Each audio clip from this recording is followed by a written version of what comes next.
গণহত্যায় জড়িতদের কাউকে বিএনপিতে নেওয়া হবে না বলে জানিয়েছেন দলের মহাসচিব মির্জা ফখরুল ইসলাম আলমগীর। সন্ত্রাসীদের বিএনপিতে কোনো ঠাঁই নেই বলেও হুঁশিয়ার করেন তিনি। বলেন, সকালে ঠাকুরগাঁও প্রেস ক্লাবে বিএনপি মহাসচিবের পক্ষ থেকে 2000 শীতার্থের মধ্যে শীতবস্ত্র বিতরণ শেষে সাংবাদিকদের তিনি একথা বলেন। ফ্যাসিবাদ থেকে উত্তরণ ও দেশকে দুর্নীতিমুক্ত রাখতে নির্বাচিত সংসদ দিয়ে দেশ পরিচালনা ও গণতন্ত্র প্রতিষ্ঠা ছাড়া অন্য কোনো উপায় নেই বলেও মন্তব্য করেন মির্জা ফখরুল ইসলাম আলমগীর।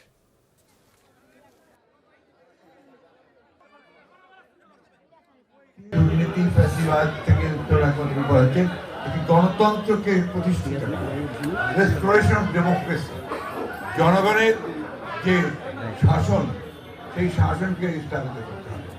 অর্থাৎ জনগণের যে পার্লামেন্ট, জনগণের যে নির্বাচিত যে পার্লামেন্ট, সেই পার্লামেন্ট দিয়ে দেশ পরিচালনা করতে হবে, সেই সরকার দিয়ে দেশ পরিচালনা করতে হবে। জানি অন্য কোনো উপায় আছে বলে আমার জানা নেই।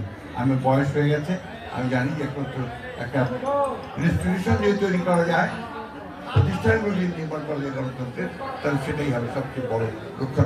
যারা সন্ত্রাসী, যারা গণহত্যার সঙ্গে জড়িত হয়েছিল, যারা হত্যা করেছে, দুর্নীতির সঙ্গে জড়িত, তাদের কাউকে বিএনপিতে নেওয়া হবে না।